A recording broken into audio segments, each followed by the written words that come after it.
Perkenalkan, nama saya Septa Bagus Erlangga, nomor 29, kelas 11 IPS 3. Teungku Muhammad Saman adalah putra dari Teungku Syekh Abdulillah, sedangkan ibunya bernama Siti Aisyah. Putri Teungku Syekh Abdul Salam Mudatiro, ia lahir pada 1 Januari 1836.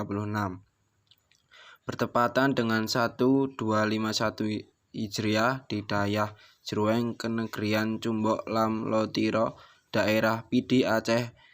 Ia dibesarkan dalam lingkungan agama yang ketat. Ketika ia menunaikan ibadah haji di Mekah, ia memperdalam lagi ilmu agamanya. Selain itu, tidak lupa ia menjumpai pimpinan Islam yang ada di sana, sehingga ia mulai tahu tentang perjuangan para pemimpin tersebut dalam perjuangan melawan imperialisme dan kolonialisme.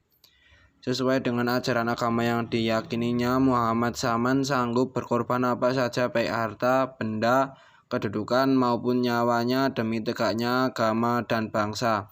Keyakinan ini dibuktikan dengan kehidupan nyata yang kemudian lebih dikenal dengan Perang Sabil. Pada 1880, ketika pasukan Belanda dipimpin Jenderal Keren van der Heyden telah menaklukkan daerah Aceh Besar, pejuang Aceh yang bersembunyi di kaki Gunung Sulawah datang berkumpul di Gunung Biram, Lamtamot. Mereka memikirkan langkah yang harus diambil, menyerah atau melawan. Hasil pertemuan itu adalah mereka meminta bantuan dengan mengirim utusan ke daerah Pidi. Ketika utusan Gunung Biram tiba di Pidi, mereka mendapat kesan dari ulama dan ulu balang Pidi bahwa pusat pimpinan ulama Pidi adalah di Tiro. Mereka kemudian menemui Teungku Cik di Tiro, Muhammad Amin Daya Cut, paman Teungku Cik di Tiro, Muhammad Saman. Kepadanya lah utusan Gunung Biram menyampaikan amanat yang dibawanya. Setelah kedatangan utusan Gunung Biram, ulama Tiro menggelar rapat 2 kali di Dayah Krueng dan Dayah Lampoh Raja. Hasil pertemuan itu menyepakati bahwa ulama Tiro harus segera membantu perjuangan di Aceh Besar.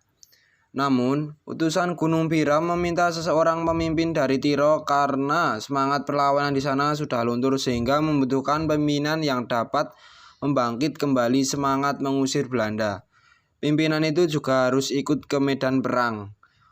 Orang-orang yang hadir dalam rapat itu tidak ada yang mengemukakan diri menjadi sosok pimpinan perlawanan terhadap Belanda di Aceh Besar. Tiba-tiba Teungku Cik di Tiro, Muhammad Amin Daya Cut, mengatakan bahwa keponakannya Teungku Cik di Tiro, Muhammad Saman, yang baru pulang dari Mekah, hendak berbicara.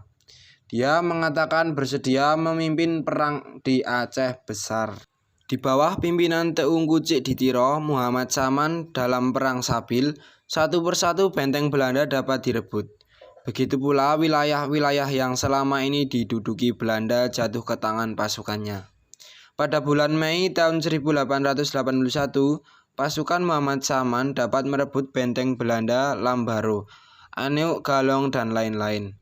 Belanda akhirnya terjepit di sekitar kota Banda Aceh dengan mempergunakan taktik lini konsentrasi Stalse, yaitu membuat benteng yang mengelilingi wilayah yang masih dikuasainya. Teungku Cik di Tiro adalah tokoh yang kembali mengarahkan perang Aceh pada tahun 1881 setelah menurunnya kegiatan penyerangan terhadap Belanda.